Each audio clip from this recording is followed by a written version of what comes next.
That's a great question, but the partnerships are diverse. It could be something as simple as in 1 week exchange program. It could be something as complicated as running um, joint degree programs. It could be 3+2 programs. It could be 2+2 programs. It could be joint research. So it really depends what the institution is looking for, Okay. and most institutions are looking to add some kind of international aspect. Because see, if I have a strong architectural program and I want to teach about Indian architecture, it would be great to take my students to Agra, or provide them some kind of resource where they can go to other countries and look at study that architecture as well, right?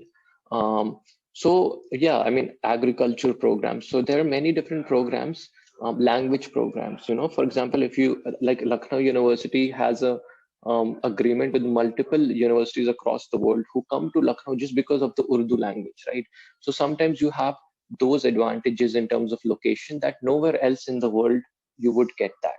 So Yeah. similarly, Indian universities, for example, here Silicon Valley, people in IT are really attracted to that. They see a lot of value in that.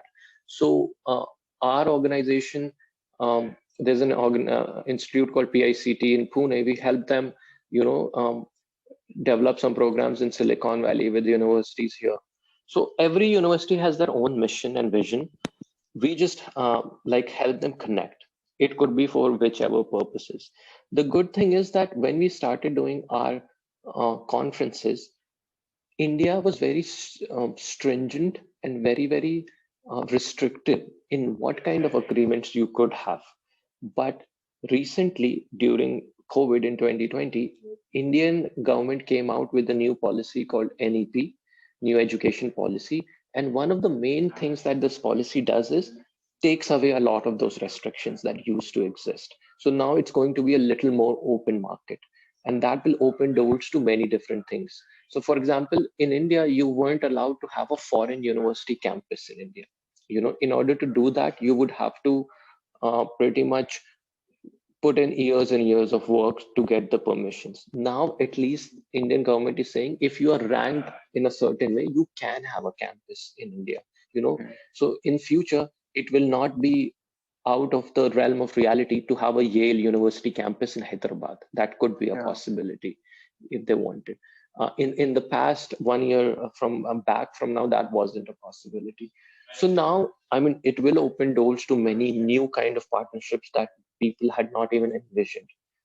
But the way you can partner with each other, there is no limit. I mean, whatever you can think, you can possibly do it. But the most Absolutely. commonly common partnerships are articulation agreements. Articulation means transferring students after 2 years, 3 years. You do bachelor's here, you do master's here, or 2+2. Exchange programs are very popular. These are the two very sought after partnerships because they're very easy to execute.